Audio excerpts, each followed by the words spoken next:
Hazreti Ayşe u yerdan ayrilib, ularning ibodatxonasiga bordi.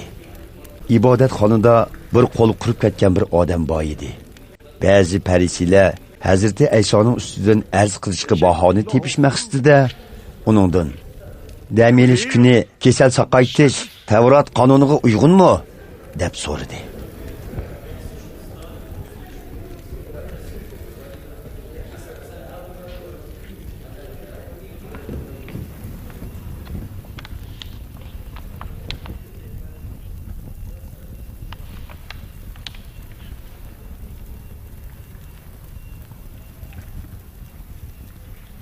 Hazreti Ayşe ularga mundaq javob berdi. Bireringlarning qo'yi o'rg'i tushib ketsa, dam olish kuni demay, uni darhol totib chiqara olmamsizlar.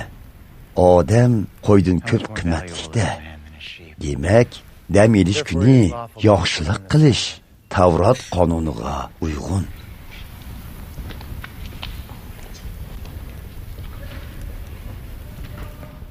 Ondan Hazreti Ayşe yilqi kesalga qo'lingni uzat dedi. O odam qo'lni uzatishi bilanla qo'li asiga kelib, yana bir qo'lga o'xshash holatga qaytdi.